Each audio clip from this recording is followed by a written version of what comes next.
Welcome back to Ruffells Ad Break, brought to you by the good folk at Contented AI and Pegasus Bay Winery. In this episode, we have a chat with Danielle Esplin, marketing leader in the FMCG space and one of the brand custodians at Pics Peanut Butter. We talk about leadership in a rapidly evolving industry, the balance between brand authenticity and scaling, and how cultural identity influences business decisions. Danielle also shares insights into the current challenges facing New Zealand businesses, from productivity drops to the regional talent squeeze, and what it takes to future-proof a brand in today's market. This is a really exciting episode. Let's get into it. Ruffells Ad Break. Danielle, what a generous person you are. I've known you in a couple of different incantations professionally. Spanning probably close on 10 years almost, something like that. Yes. Yes. And you know, you do some really fantastic things. You've always been very generous with your time. You always pick up the phone, even if it's just to have a chat and, you know, brainstorm something. You pop in if you're in Christchurch, all that kind of stuff. You've been wonderful. But I know a bit about you. What is the elevator pitch? Who are you? Who is Miss D? Who's Miss D? There's a great boat in the viaduct in Auckland called Miss D, and every time I walk past it, I think maybe I might earn enough money to buy Miss D and live on Miss D. Yeah. That might be the dream. Yeah. But who am I now? Hold on, where would you go? Where would you go? Would you just hang out in the viaduct, or would you go, is it big enough to... Yeah, well, here we are in Christchurch, it's 30 degrees. I'd probably go somewhere just a little bit cooler than that, but just sunlight, right? Sunlight is what I need. Yep. And so maybe that tracks back to the beginning of this story, right? Where, who am I? I'm the daughter of a strong matriarchal family from Tongan heritage. Yep. I have a father who's quite considered and quiet from kind of a Palangi, hard-working Anglo-Saxon background. And I find myself, I'm the perfect blend. But that has taken me, here I am at 46, right? It's pretty much taken me 46 years to understand that I'm the perfect blend of that, because I got criticised by the matriarchal side for being a bit too soft, right? Uh-huh. And then I got challenged that I was a bit too firm, and I was like, far out, well, who am I supposed to be? And so now I'm just D, and that's such a cool place to be, and I've just it's great. Leaned into it and felt it, and I'm showing up in the most authentic way that I can be, and it's that beautiful blend of where your roots are. Yep. How's that working out for you? Fabulous. I bet it is. Fabulous. I bet it is, yeah. I feel very blessed with my life. Yep, that's awesome. So that sounds like, to me, I mean, it's not dissimilar to a lot of people's story. My story is very white, but we had a very strong and a very quiet, side. And my dad's from Scotland, so we had quite a conservative, don't step out of line kind of side, and we had like the rabble on mum's side, and when go and fill your boots, go and get adventurous and do stuff. So that's not too dissimilar to me, and I think to a lot of people. But what was it that led you to where you are now, to this this version of you? Was it? Can you think back to sort of early days when you went, don't do this, or do this, or this gets me the thing that I wanted, or I think curiosity and empathy and relating to others, and so the path that my life has taken me is into business, right? But I like to think that the way I conduct business is in my own way, with empathy and striving to understand the other person on the other side of the table or in the other part of the relationship, or whatever dealing or transaction that you're doing. And so I think curiosity and empathy and a respect for people, no matter who the players are. And I think probably one of my latest journeys is trying to understand better that negotiation piece and that commercial piece, whilst also having respect and treating people as others deserve to be treated, but also understanding there's a commercial outcome that needs to come from it. Yep. And so you're responsible for something at the end of it, not just making people feel good. Yeah. And quite often that tracks back to, well, what are you responsible for? Because that's quite often our driver, right? Yep. That sense of responsibility. Yep. For me, a lot of it is a responsibility back to my children, right? I'm here to do a great job for them. That means mum goes out and earns money. I have a responsibility back to the people who work within the business that I work for. I have a responsibility to do the best for them and for their families. And so for me, it's like this nice cycle of just be a good human, right? And then we're all okay. Yeah. It might be overly simplistic. I'm a Pisces and I'm a dreamer, right? Man, I reckon if people could get back to that basic principle more often, I think that probably we'd be in a better place. I think there are too many people who are trying to please, whomever, whether that's their direct report or whether that's the expectation that they thought they were supposed to have as a young person, getting educated, going to profession or whatever it is. And they're just be good people first, I think, Yes. And don't be a dick. Don't be a dick. Yeah, that's right. The world has enough of those. Yeah, and heaps. We don't need to add to that. But I think also it's important to respect the roots where you are. And I suppose when I grew up, I never challenged, right? I was always taught to be polite. And so you operated within the guardrails. Stay in your lane. And it never sat with me to challenge people because I don't really like that conflict. But then when I understood it was just about asking questions to get a deeper understanding of the situation or the person, then that's challenging, right? But it's just challenging in a different way. Like someone said to me, you can say anything that you want to anybody, but the way that you say it and the tone in which you deliver it is what they will take out of it. 100%. And that served me so well. When you need to go and have courageous conversations with people, it's given me the mana and the strength to go and have courageous conversations because you're like, far out, you can actually say anything. You just need to do it with a bit of heart. Intent, yeah. What about siblings? Where do you sit in that mix? Because so I'm there's only two of us, two sisters, and so my sister is 5 years older than me, and so she very much follows that strong matriarchal. It started with my kiwi, my grandmother, it went on to my mother, and then it's flowed through to my older sister, sister, and then I feel like I'm somewhere between dad and the rest of the ladies of the family. It's a good place to be, though. And so did you find 5 years is a reasonable gap? Did you find that because you had such a strong figure, because the closest is your siblings, right? Or potentially.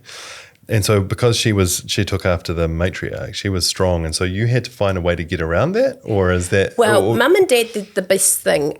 When I was entering high school, my sister went to her high school, and then when it came to deciding where Dee was going to go in Form 3, old school, right? Form 3. That's right, Year 9. Mum and Dad said to me, I think you should go to a different high school. And I was distraught. I looked up to my older sister. I was like, well, of course I'm just going to go to the school that she went to. And Mum and Dad said, oh, no, I think we should go somewhere else. I was like, oh, why is that? And they said, because you need to walk in your own shoes. And I didn't understand it at the time. And it was the best choice for me. So I ended up going to an all-girls school, high school, where I look back and I had so many wonderful interactions and friendships. In fact, I just caught up with a school friend who's lived in Scotland for many years just some weeks ago, and I really reflected how those friendships at school, and I try and pass this on to my kids, right? Those bonds that you form at school, at high school, gosh, they'd actually get you through life. And I was lucky that I was a rower as well. So rowing's my passion. It's now my son's passion. Awesome. And my friends who I had at rowing, boy, that really shaped me as a person and taught me lots of skills. Rowing. Lots of discipline. Resilience. Yes. That it's okay to cry. I I love a good crying session. Yeah. Oh, it's tricky, isn't it? And when your son did he have any choice in becoming a rower, or did you just gently or not so gently nudge him? He had no choice. There weren't a lot of rules that I set down for the children, but when it came to sport, there are some. Yeah. I did not wish to be on the sideline of a cricket pitch for many, many hours. I had no interest in spending my summer weekends on the side of a cricket pitch. I also discouraged sailing, which is weird actually because they both love the water. And he somehow found his way into rowing. I'm sure that I kind of gently asked him every day of every week, has the rowing meeting been on? Have they called for, interest in rowing? And I think he finally figured it out. And actually, but I'd never put any pressure on him. And here we are, he's in the New Zealand rowing pathway, got his eye on a university scholarship. So awesome. Yeah, awesome. Very cool. Yeah, it's funny how that turns out, isn't it? I've got an 11-year-old daughter who the day before, came 8th in year 6 for discus in Canterbury and the West Coast. I love that. And it's the first time she's thrown a rock. Yeah. So, it's like, where did that come from? Yeah. It just doesn't make a lot of sense. But good for her. Yeah, good for her. But I'm not sure. Maybe I'm wrong. We're not going to actively encourage that. But maybe I'm wrong in that. They'll find their own path, and that's okay. Yeah, it's actually combat sports is usually what her go-to is. So that's all right. It's good for her resilience and for pushing things forward. So we're into it. Hey, what do you think about your early years? And I know you talked about how the friendships that you made at high school and stuff like that. What do you think about those early years pre sort of joining the workforce? What did you learn in that time that you've taken forward and held on to? And what did you learn to let go of, if anything? I learnt to show up with spirit. So even though rowing was my passion and somewhat still is, I was never the most exceptional rower. But the award that I got, that I received when I left rowing was something like the most spirited or something. Yeah, right. But and so that was almost like, oh, you've come runner-up, Yeah. But actually now that I look back, I'm very proud to have won that Spirit Award. And it's funny because I look at my daughter who won a similar award, at her school when she was in year 2, the Mary McKillop Award. And I realise that's run very strong through my upbringing and now has been passed on to the kids. And to show up with the spirit, bring your energy. So I really try to bring impact to what I do. Yep. Hopefully positive. Yep. I think so.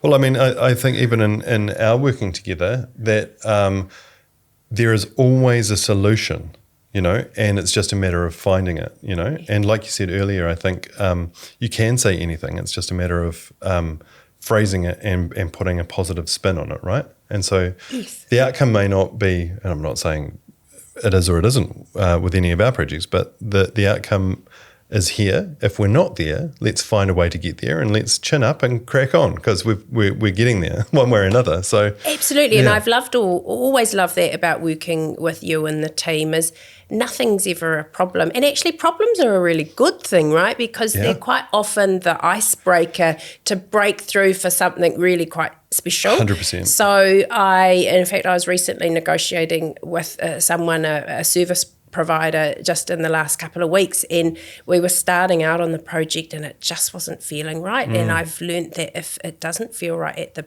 beginning, you're on a bumpy road for the outcome not being great.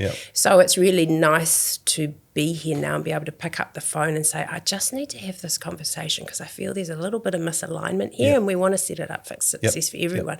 And he said, gosh, thank you. Not many people will have that conversation. Well, not many people have the courage, Dee. It's courage, I think. And it's funny because I don't think it's courageous at all. I just think it's the decent thing to do. But it's really lovely to get that feedback now where you're at the place where you can have an authentic conversation with someone.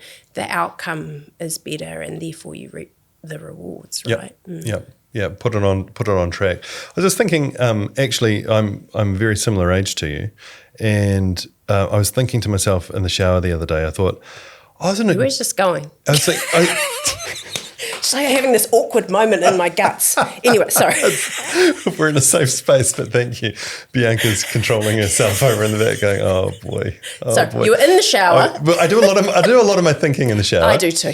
And yeah, well, thanks for making it weird. How about that? Thank you very much, man. This is staying in, by the way.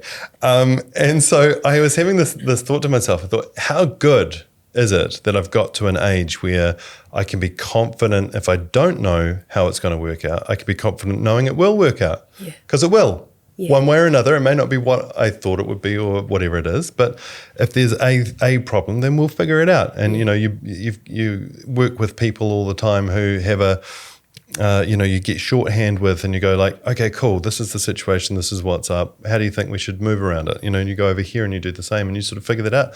That's an age and experience thing, I think. And you don't always have to have the answers. One of my most favourite people who I worked for, Michael Barker, I remember early on, he said to me, because he wasn't a grocer, he was this innovator, right? This crazy scientist who delivers wonderful food products to New Zealanders every day. But I remember him saying to me, you don't have to walk in knowing all the answers. In fact, it's better if you don't know all the answers. And so I've always taken that on board, and it served very well, because often you go in and you pretend that you know everything or base zero, and you only get half the story. Once you start being interested in the other person, all of a sudden all this stuff reveals itself, and it puts you in a much better space. Well, it gives you visibility over everything that's going on, so you can negotiate or navigate more easily, right? And the other extension of that, my most recent vibe that I'm on is like phone a friend, right? So because I work in a regional based business, sometimes you can feel, even though it's New Zealand, right, you can feel a little bit distanced from the decision-making place, you know. That's usually Auckland when it comes to FMCG, right? And so I've really tried to work hard on bringing, in the old days it would be networking or use your contacts, and I friggin' hate that terminology. But when you talk about phone a friend, I'm all into that. So I've been really working hard on creating my phone a friend database and picking the phone up, and it was really nice that the phone rings back. Yes. And I think that's what you and I have always been really good on. I love when I get those calls from you and you go, hey, this is random, but that's great. Yeah, what would you do here? Or how about because I learn from those conversations. But I think you're sort of downplaying it a little bit, because, like I said, you're remarkably generous with your time. I don't feel like you gatekeep any information like it's your IP. I mean, you must do at some point, but I've never felt that. So I think generosity of collegial generosity and being a good person is actually hugely important. When did you start working? And when did you start moving towards marketing? Was it FMCG always your end goal? I'm not saying you're at the end, but Well, I always had a paper round, right? That was the first thing. Delivered the New Zealand Herald. Classic. Lots of people start there. I was at high school and the daily notices came out. And there was some notice looking for they were looking for a part-time worker.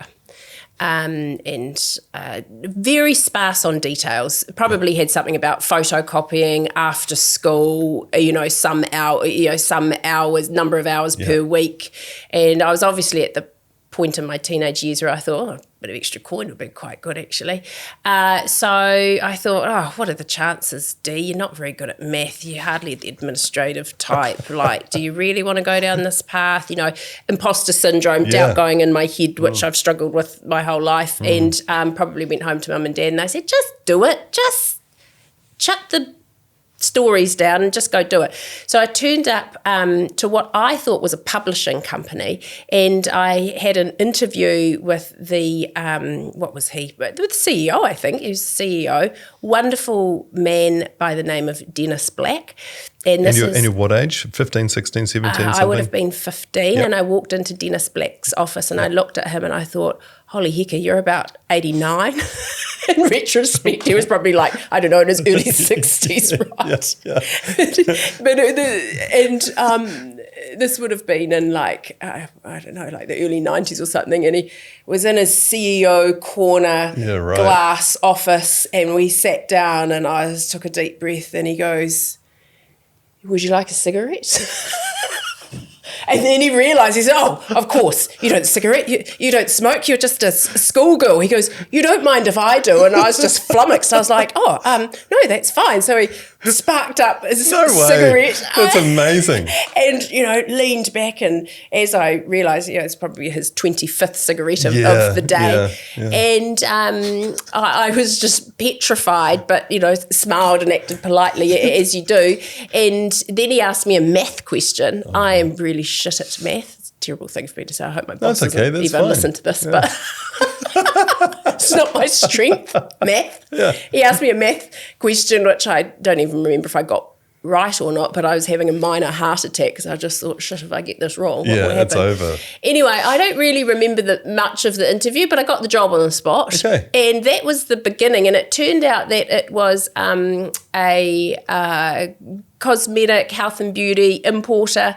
At that time, it was going through a transition from a family business to being owned by VO5. Yeah, wow. And that was the beginning of working. And I got employed as a Girl Friday. Oh, really? You wouldn't be able to put an ad out for a Girl Friday these days, would you? It'd be illegal. I applied for a Man Friday once in Scotland, and I didn't hear back from them. So I guess I wasn't much of a man, or it wasn't the right Friday. But so that was my part-time job after school, and I loved it. And I photocopied and I cut up bromides, and when Aztec reports used to come through in large $1,000-page bound versions, I'd photocopy it, and then he put me through university. So it was part of a Rotary kind of initiative where they agreed to sponsor a young person into a business that you owned. So bless him. And he sponsored me in, and he helped me through university. And then I went on to get my first job there. I still remember going in petrified and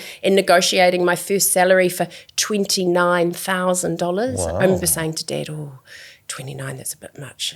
Go for it, Dee, just go for it. And the rest is history. And then I kind of fell into marketing from there. And I saw the brand managers, right? I saw the brand managers, and they were marketing all these wonderful health and beauty products. And I really wanted to be a brand manager. There was about 6 or 7 of them. They all drove brand new Honda Accords. Wow. And I thought... Made it. Yeah. That's what I want to be. I want to be a brand manager who drives a new Honda Accord. Yeah. Probably smoking cigarettes inside the car. Yeah, never got to the smoking cigarettes part. In fact, that probably put me off. Bless him, probably did us all a favour. Yeah, it's funny, isn't it? I have an uncle who was an Olympian for hockey, and they were sponsored at one stage by, it was tobacco and alcohol for the Olympics. It's like, wow, is that a good thing? But it was a different time. It was a different time, wasn't it? So you start there, and Girl Friday, and then you go through university, and then you go back to work for what was the name of that company? It was BDM Grange. BDM back Grange, then. So I worked there from 15, and I left at 21 to go on my OE. Mm-hmm. Where'd you go? The classics or? No. I love my skiing. I have a great passion for skiing, and so I went to Canada to ski and had a ski season in Canada, and said I'd always get back. Still trying to get back.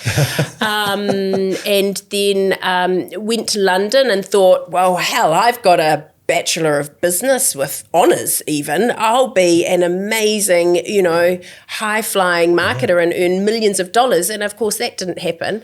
And I really disliked London and spent the whole time trying to get out of London. So I ended up in Corfu, on the island of Corfu in Greece, being a holiday representative for Olympic holidays and welcoming British guests each week to their Greek holiday. How long were you in Corfu?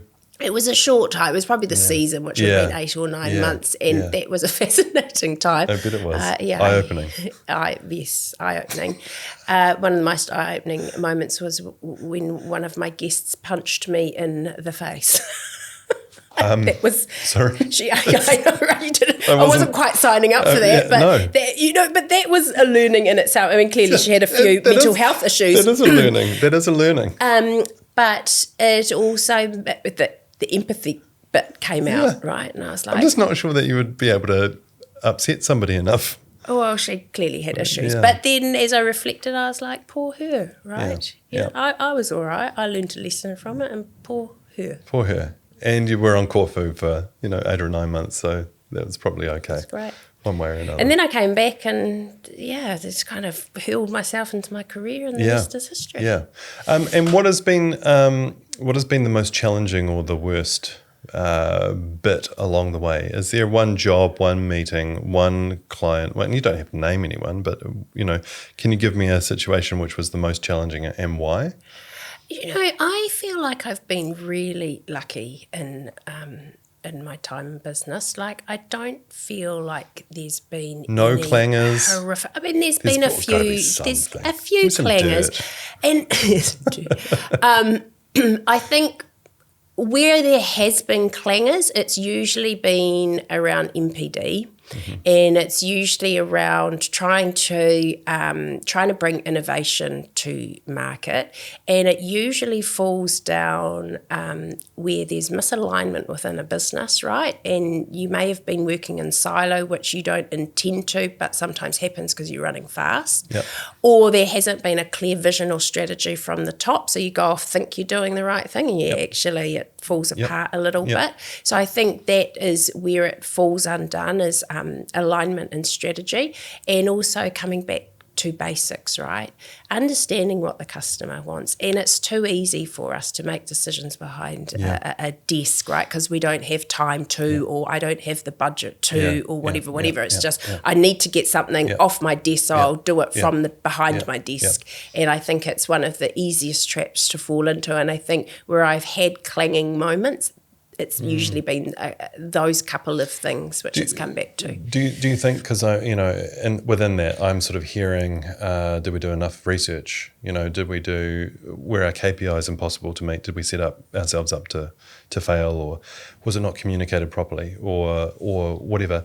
Why do you think? Because sometimes, that's absolutely right. Sometimes getting a new product to market, this is the timeline. We've got to get, 2 products per year to market, and we've got a 6-month sprint, which is never a 6-month sprint, because by the time you've sort of tied it up from the launching this one, everybody's supposed to have been started on the next one, but they have to get up to speed on that after they need to have a holiday first, and all that kind of stuff. And then, you think, oh, hold on, there's some learnings from the last one, so let's not repeat that. Oh, but we've already put that in place as part of the strategy for the next one. So we kind of just got to go. We kind of have to, right?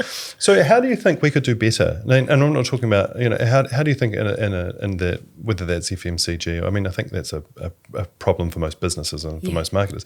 How can we do better? Is it just slowing down, or is it... I think taking time to reflect is good, and having the guts to put your hand up and saying, we need to slow it down, or we need to cut it, or whatever. But it's a hard thing to do, right? When everyone's in go mode and you're the one going, I'm not sure about this. But I've learned, if you've got data and evidence, right, use your data. And it doesn't have to come in an expense. And I think that's the beauty of where we are in today's business world, is there are lots of tools out there that are very affordable for us small businesses. Once upon a time, you didn't do market research because it cost you $50,000. Whereas now we have so many tools available to us, even your own database of consumers, right? Go stand on the street, go stand in your local supermarket. But there are many ways to gather data now. You just have to do it. You have to get out there and do it.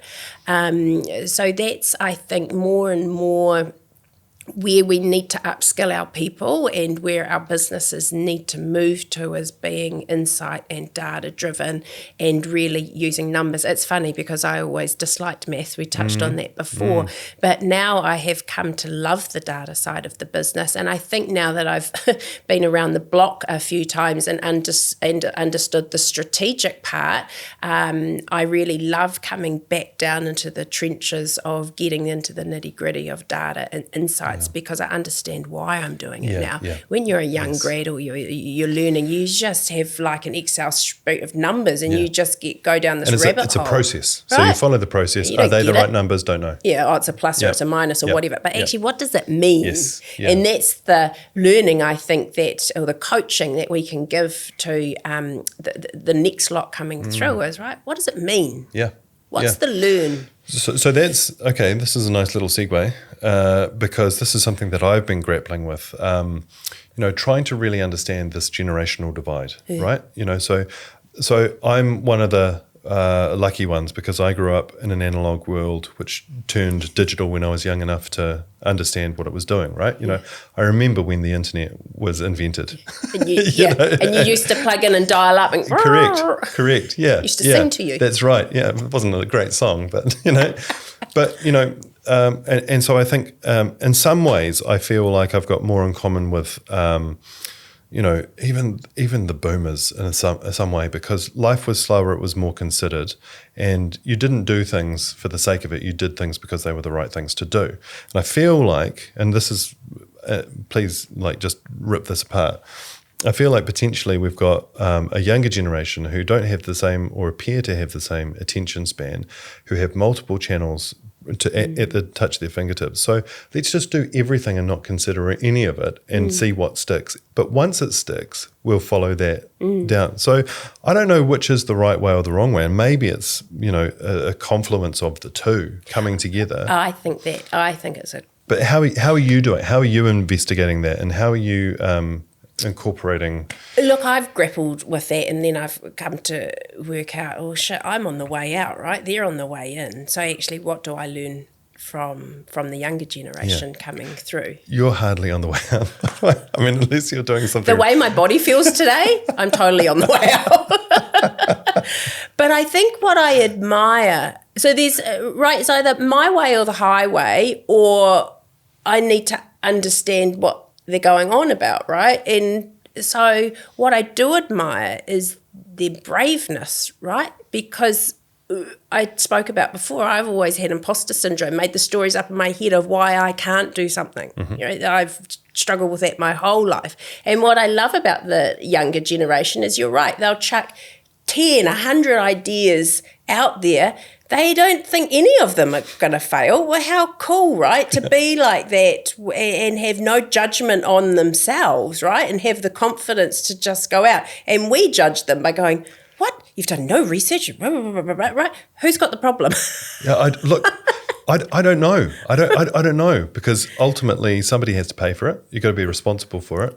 I think it's maybe, am I wrong? Maybe it's just understanding that that's how they're going to behave and letting them have a little bit of rope. Yeah, and find their gifts, right? So I think it's a bit of both. I think when you can remove the judgment of it's not being done in the way that I would have done it, but you can, again, have that empathy and understand the gifts that they bring us. They bring a whole different perspective to it, right? It ends up being a bit of a learn for us. But I also think guiding as well. There's nothing wrong in guiding and coaching. It comes back to you can deliver anything, right? And I find more and more, for me, it's important to be relevant as a business leader, right? And so you find relevance by connecting with people. So you sit them down and you talk to them and you understand where they come from, and now I get it, and so I think it's a bit of both. We need to bring coaching and guidance, but I think they bring learnings back to us, and somewhere in the middle. So something happens, Hopefully it's the right thing, right? Well, hopefully you haven't just... Maybe we bring the fiscal responsibility to it. Maybe that's the gift that we bring, who knows? Maybe. And where did you learn that? Was that a Barker's, when Michael was saying, don't come in with all the answers? And I think it was at Barker's. I was given the opportunity to start up the digital team, and actually that, funnily enough, started with a lady who was about the same age as me at the time, but I trusted her. So, and she had a real passion and interest for digital, so she kind of started up that kind of digital marketing space, and then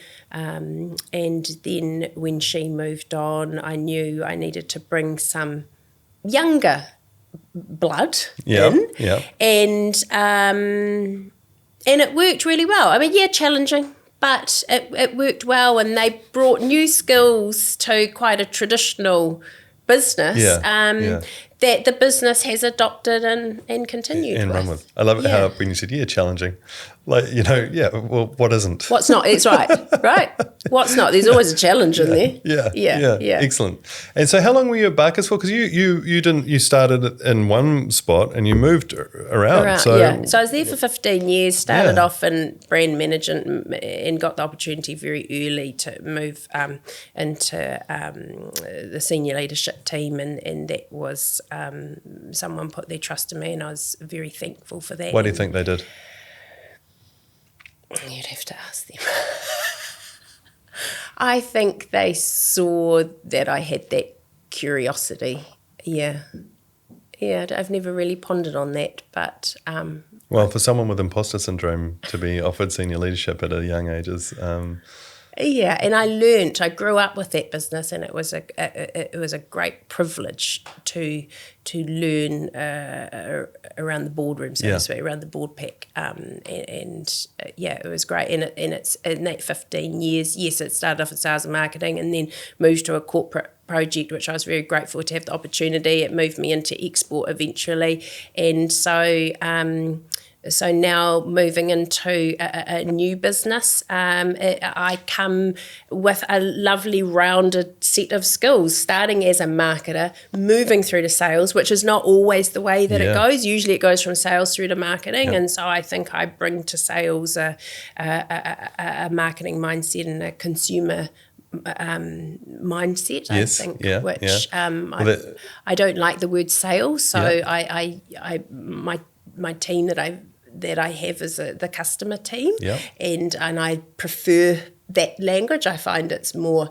softer, less transactional, and more about deepening relationships to come to a mutual outcome or a beneficial outcome for everyone. Building trust. Yeah. One thing which you've just said, which I think was quite interesting, is that going from marketing to sales. Now, sometimes marketing and sales, and they should be the best of friends, the very best of friends, but sometimes that's not the case. Sometimes there's a disconnect. And I don't know why that is, but it's pretty consistent across a lot of different businesses. Sales and marketing are misaligned somehow. Why do you think that is? Is it like the lead guitarist and the singer? I think it's a little bit that marketing has a bad rap as the colouring in department. Yeah. And which is a part of the function. Yeah, but then it's funny because as I come to a true sales role now, or customer-led role, I can't help the marketer in me, and it comes down to product labels and things, and I want to start tutoing with things because I think, well, if my product's going to show up the best it can be on the shelf, then I just want to tweak this bit, or I just want to tweak the message, or so I feel very lucky that I come into a sales role with a marketing mindset, but I think it's got better for marketers, I think, now that we have the tools to talk about return on investment, because marketing is a science now, right? It didn't used to be a science, but with the emergence of digital, marketing is a science. And you realise when you start talking to the younger generation of marketers, it is a total different ballgame to when I started, and it really was the colouring department. Yeah. But I think it's interesting because in a way, it's almost become a science and very well respected, and it's almost like at the entry level again, it's almost more like colouring, and let's just throw things at different channels and see what sticks. It's almost, do you know what I mean? It almost is, but I think again we talked about the tools that are available to us, and I think for startups or small businesses, there's a whole lot more tools. I think also with the way we work now, there's lots of contractors available. So I feel like there is affordability to access expertise, right? And so for that reason, it's never easier, I think, as a startup. I think the challenging part of being a startup, and I'm thinking probably specifically in food and bev, FMCG, is actually the retail landscape that we have here at the minute. And, after playing this game for 30-something years, it has never been more challenging and more volatile than what the retail landscape is in New Zealand and Australia, and actually across the world at the minute. And I think that's the challenging part to navigate with your sales hat on. And that's why it's critical, I think, to come back to really understand the consumer problem that you're solving, because it's so competitive out there and there are so many barriers of where you can trip up. You have to really know that the product that you're putting out there is solving a consumer problem. Yeah. And it's interesting because you've got to have a product which solves that problem, but you then have to have an audience who are aware that your product is the one that solves that problem. Yeah. You know? And, I'm now in a business where I love where the brand equity is so rich, right? We just have, the team have done such a beautiful job of creating such a wonderfully loved brand in Pics Peanut Butter. And it's a pleasure to go and start conversations with existing or new customers talking about our brand, because everyone wants to talk about it, because the team has built such wonderful brand equity in responding to what the consumer wants, but also in creating a brand that the audience wants to interact with and have a relationship with. And what's your responsibility then? You've been in this role with Pics for 5 months, did you say, at the moment? Yeah, and so we're recording in November 2024. End of November 2024. So you're just new to it, and you've got all this brand you've got to really look after and help grow. Yes. Does that make you nervous? Does that make? I mean, are you excited? What are you? Hugely excited, and I represent Pics with huge pride. I love founder businesses, and Pic did a fabulous job. You know, we turn 18 next year, and he started off this business because he wanted to fix the consumer problem of there was only shit peanut butter out in the New Zealand, on the New Zealand shelves, right? Back then it was all emulsified stuff, adding in sugar, loads of sugar. And he was just outraged that there wasn't a natural peanut butter. So he got the concrete mixer and he got some nuts and he kind of roasted them in an oven and chucked them in the concrete mixer and sold it out of the Nelson markets. And here we are, number one brand by a country mile, and a brand that people genuinely enjoy and have an affinity with, and so it's a wonderful place to be, to come into to the business and be part of an exceptional leadership team, because we all get along, we all have experience, and we respect each other's disciplines, and we come together as a team, and we question and challenge and put our head down and celebrate and cry, or the equivalent of crying, which is having a tequila shot or whatever you do. But I feel very excited to come in and help the business grow up. We should never grow up as a brand. We should always be playful and a little bit crazy. But certainly grow up through, grow the business up. And then how does that, I suppose the founder part, how does that become... because that's difficult to scale. That story where the brand equity is built in becomes really difficult when you get to scale. And I wonder a little bit, because I know with Barker's that you had at least initially, you went through the same sort of transition, right? Yes. So, which was family owned, and then founder, and you were working out of Auckland for Barker's of Geraldine, and then acquired by Andros, who's most famously Bon Maman, right? Yes, but interesting, still a family private business, right? And so here is the thread, right? And so why do you think that's connected for you, and what do you think those challenges are? Because in New Zealand we have some big problems when it comes to scale. We can get to a certain point, and that's as far as we run out of money. Right? You run out of money, and so you have to bring in external resource and investment investors. And that's the challenge of scale and size in New Zealand, right? We love living in New Zealand for all the obvious reasons. The most challenging part is scaling and getting efficiencies, and so inherently we produce wonderful quality products, right? But to try and get them to the other side of the world is difficult. Investment is a core part of that challenge. And how do you keep the authenticity of that family story? And that's keeping those core pillars rich and alive. And even though the founder may or may not be there or in a different capacity, you have to absorb what made that magic happen in the beginning, and you might need to adjust it slightly along the way, but you need to encapsulate that secret sauce and send it out there, because that's what makes you different to the multinational or the corporate, is do your business in your own way. At Pics, we call it squishing our own path, right? You got to squish your own path in your own way. Yeah. And that comes through to that's about how you do business. Yeah. Yeah. And then bottle it. Yeah. Sell it. And then sell it for a very good margin to the other side of the world. That's right. But also here as well, Yeah. and that's another thing, right? Finding that mix in a world where there is just challenges everywhere you look. There will always be challenges, and it was long before COVID. We had Christchurch earthquakes, before that we had GFC. Before that, we've had wars. The new normal is actually being able to navigate the volatile environment that we find ourselves in.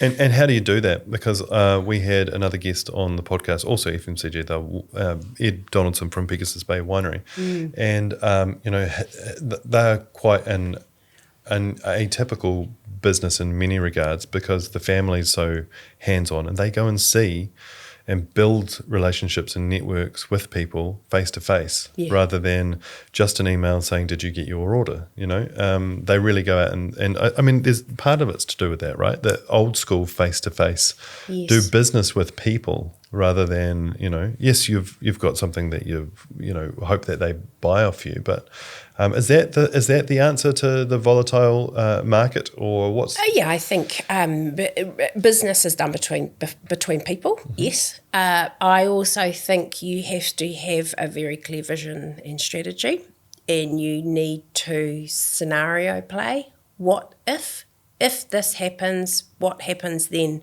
Or maybe this might happen. So I think playing out scenarios is critical. I think understanding the importance of mix in anything you do. Don't have all your eggs in one basket. Have mix across categories, have mix across products, have mix across countries, have mix across markets, channels. Mix is important, but without being scattergun, right? You've got to have a strategic approach to it. So I think all those things are really important. And I think along the way, look out for the signals, right? Because lots of little things, lots of signals sum up to something. And if you're keeping your eyes open for the signals, that often gives you the heads up that something's going to happen. Yep. And am I ready to jump on the whatever's going to happen? Yeah. Because we know it's going to happen. We've been through it time and time again. And I've always said you need someone up at the crow's nest, on top of the ship, right? Because that person... I'm thinking of a pirate ship. Yeah, that's right. At Pics, we're pirates, so it's a good analogy. Good. But they're looking for the weather shift, right? Yes. The wind shift, the weather shift, that's the signalling bit. Who's up at the crow's nest looking? And it might be your sales team, it might be your customers, but someone's got to be looking with their eyes and ears, ready for the shift. Otherwise, that's, I think, when the problems can start to happen. Yep. One of the things which comes up is sometimes we have to prove our value to, up the chain, whether that's to a board or whether it's to a client or whether it's to a marketing manager who has a senior product manager which reports to the CFO or whomever it is, and things can get diluted or what have you. So the value of what we do is sometimes underestimated. Have you had to fight for that, or?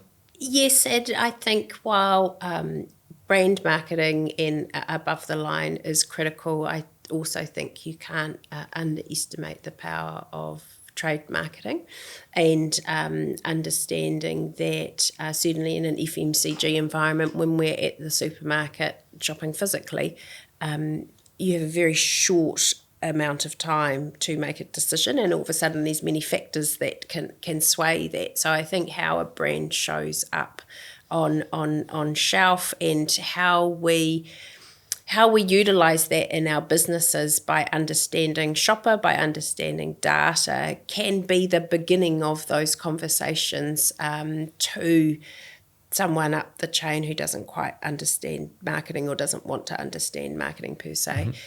And I think it also comes back to that data and that evidence piece. And even in traditional marketing, and now that we've got forms of digital, it's using the data and using the evidence. Yep. To build the argument. Yeah, that's right, and to build the story.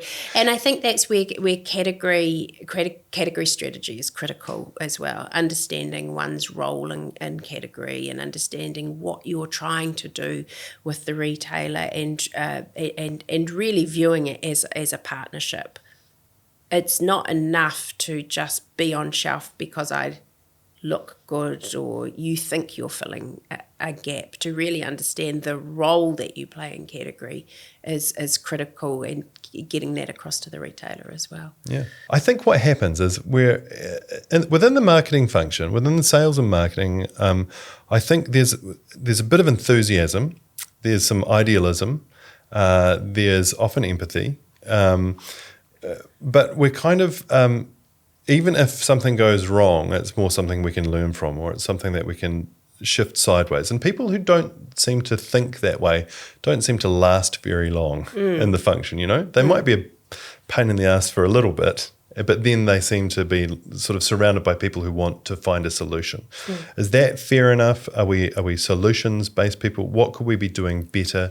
Is it finding better solutions, or is it, I don't know. I feel like sometimes the balance between the boardroom, the bottom line, and the intentions of some of the individuals who work and own their functions within the business, sometimes those things don't balance out also. I think a lot of the challenges around productivity, and I just had the privilege of learning a little bit more about this from a guy called Ian Walsh, who has a business called Argan & Co, and he talked a lot about productivity. And so New Zealand has dropped our rankings in OEC productivity. So we used to be at number 9 in the 70s. We've dropped down to number 22. And so and why is that? And I think part of it's around this, we need money to run and operate our businesses, but also we need to work, that whole analogy, smarter, not harder, right? So you've got to have the right people in the right seats at the right time, doing the right thing, using the right processes, having access to capabilities and tools.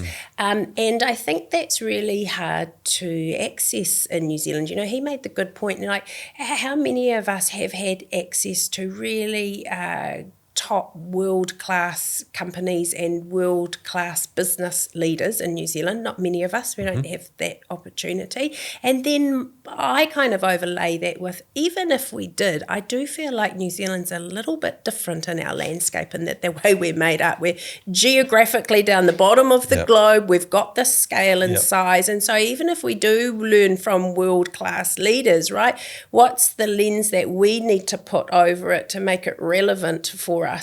And it's funny doing, because my recent years have been in businesses based in the regions, and that in itself brings another lens of complexity to it, because you don't always have access to those tools and resources as easily. You don't have the depth of talent within the regions that you'd like. And even though, everyone can work in an online world these days, you still need people to run a business and be there, and especially in the manufacturing world. Yeah, that's right. And the exchange of trust also is hugely important in that kind of situation. If you're sitting in an office and you're, aligned on the strategy, and you can see each other, and you've got some values on the wall and all that kind of stuff, that's very different to somebody who's in the regions or somebody who's out of office executing that. Yes. Culture. That's right. You got to have the culture, and I think businesses whose brand is their culture, or culture is their brand, they're interlinked, right? I don't believe you can do a vision and values piece of work and then you can do a brand strategy piece of work and you think that they're separate things. They're not. You are your brand. Yep. And I think, again, that's where small, medium business works, and I think that's where we have huge opportunity in New Zealand, is we're generally small enough where we can be our brand, and we can live it and wear it on our sleeve, and that's probably why I could never work for a multinational or a corporate, right? Well, which is interesting, because I mean, you've worked with some, big. You're dealing with big. You just came back from China on a meet and greet. I mean, you're working with some pretty big businesses. Maybe it's not a Coca-Cola or big but businesses, but they generally have a similar theme to them, right? And the theme is that they're usually of a smaller size scale. So when I go out looking for business partners around the world, I'm looking for someone who's aligned in values, someone who gets us, and we're a similar size. I don't think there can be challenges, right, when you have like a little bit of a misguided scale, you're down here, they're up there, or vice versa. I do think you do business, it's kind of like doing business amongst friends and family in a way. It's your business, friends and family. That's right.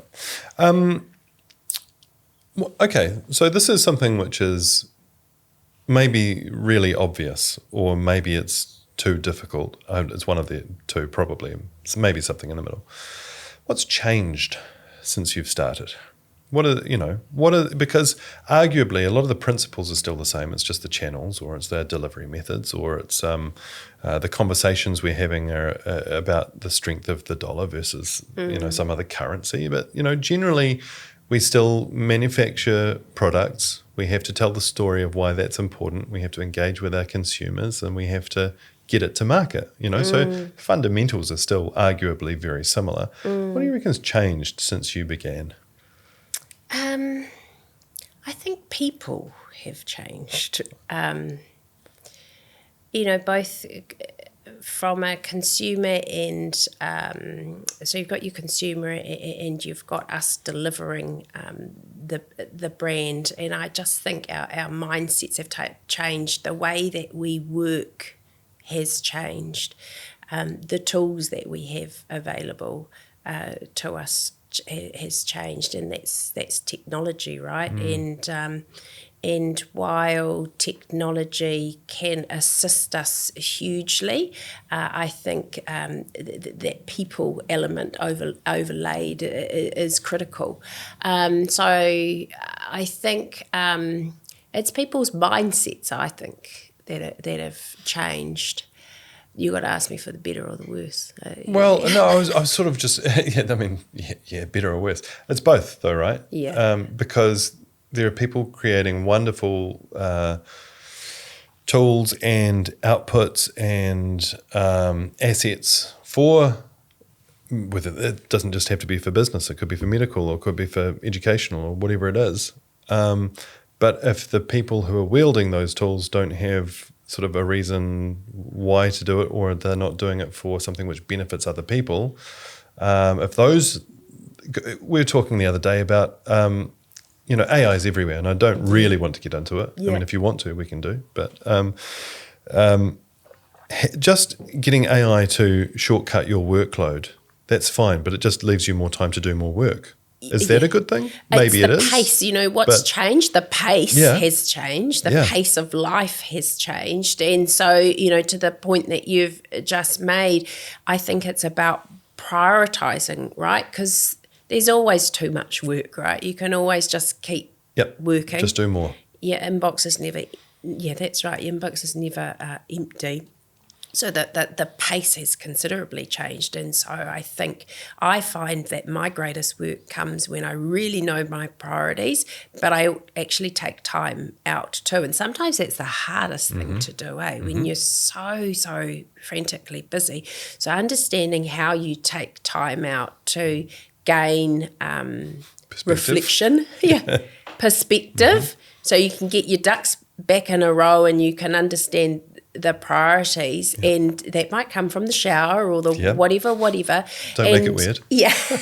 So when the pace has changed and when people have changed, it's really important that we recognise that, and that we give people the opportunity to find their light and find their dark and everything else in between, to bring perspective to their work. And I think that's where hybrid working is great. I don't think it's the answer all the time in every situation, but I do think it respects the person to bring their best work to the forefront.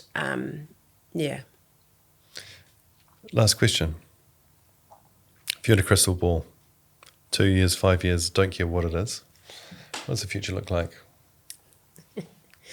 The future looks like time spent on Miss D, the launch, in 28-degree heat one day, and then it takes me to the mountaintops of Canada the next day, where I can capably ski down, in 20 years' time, and master that back flip off the roller that I've forever wanted to do.